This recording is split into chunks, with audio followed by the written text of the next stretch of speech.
So imagine this: you're a stand-up comedian. You do a set at a very famous club in New York, and then you move on with life, only to find out a few months later that there's a call for Interpol to arrest you because of the joke you made several months ago. That is the life that Jocelyn Chia is living right now. She did this set. We're going to play the joke for you. This was at the Comedy Cellar in New York City. Now, you should know that her family is of Singaporean heritage. Although she was born in the United States. She was born here in the United States. And she's talking about, the setup here is that she's talking about the differences between Singapore and Malaysia.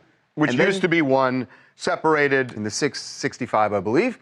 And so here is the joke she made that now has people in Malaysia calling for Interpol to arrest her. Where are you from, Malaysia or Singapore? Malaysia. Malaysia, okay.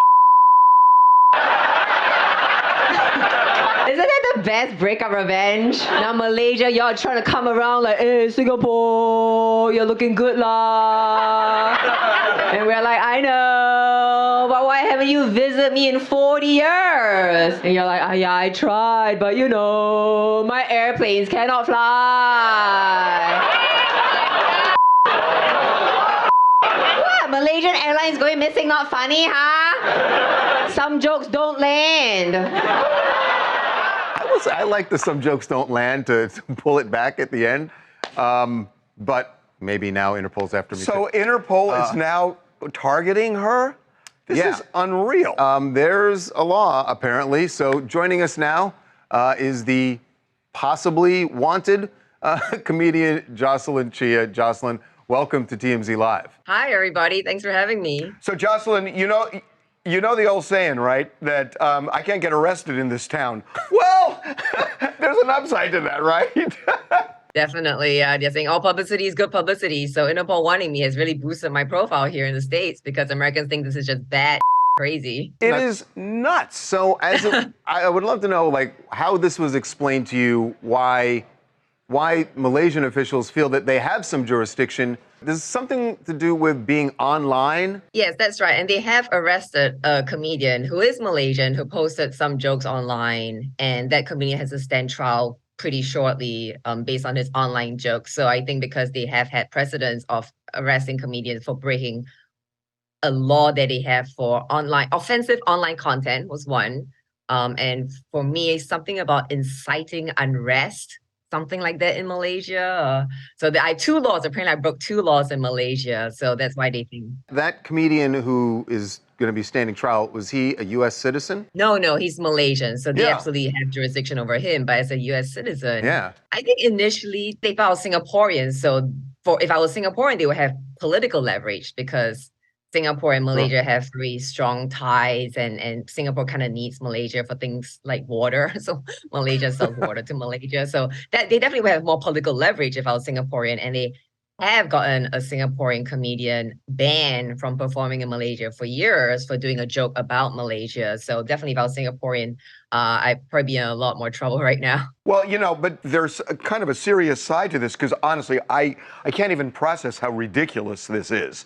But the serious side is that if they actually do something, I mean, you got to wonder about traveling, say, to a place like Singapore that might grab you and then send you over to Malaysia. I mean, something like that could happen. I know this is crazy and it's just so ridiculous, but that part could be real, right? I definitely think there's a real risk there. And I need to reach out to the U.S. Embassy in Singapore to see whether this is a real risk. Probably have to talk to some lawyers, a big hoo-ha. Harvey, you are a lawyer. Maybe you can assist me. Yeah, it's almost like when you're booking gigs now, you have to know what the extradition laws are before you sign on the dotted line.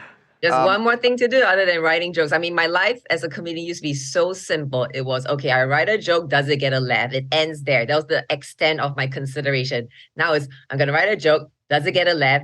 And does it have geopolitical ramifications that could end me up in jail in another country? So the thing that is really fascinating to me, I mean, you're a very well-established, successful comedian. And look, this has gotten a lot of attention. So my question is whether you reference this in your next gig and whether there's peril in doing that, because normally you would do something like that, right? It's material. Oh, 100%. I've been doing this every single night I perform ever since this blew up. Every single night I rant about the first night when things were blowing up. I didn't have a single joke written about it. And I thought, so should I still talk about this since I have no joke written about it? And I thought, let's go old school. Just get up on stage and just rant. And it was so funny because it's an all-American audience. And they thought it was just the craziest thing. And this was even before Interpol. This was just when the Malaysians were protesting outside the U.S. embassy, and Singapore ministers were apologizing for the joke. So this was the part that I was already starting to rant about on stage and talking about it. So now that with Interpol involved, it's going even to a higher level of comedic content, really. So that's the positive that's coming out of it. It's going to go into my special.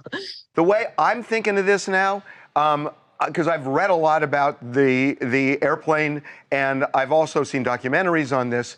The government really messed up here with what they put out there about the flight, the way they handled it with the families of the victims, and in a way, this is sort of them digging out of a hole, or at least trying to. To me, they've just dug the hole deeper.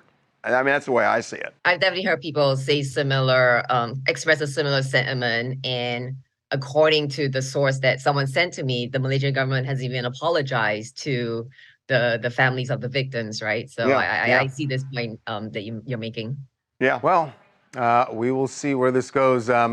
Keep an eye out for, I don't even know what an Interpol police car looks like. But, every time I see a police car now, I'm like, are they here for me? Right. Hey, well, hopefully they're just enjoying the show, I gotta say, it's a pleasure having you on, and for what it's worth, I'm sure behind you on this one. Oh, thank you so much, Harvey. I appreciate that. Thank you so much, Jocelyn. Thanks, Jocelyn.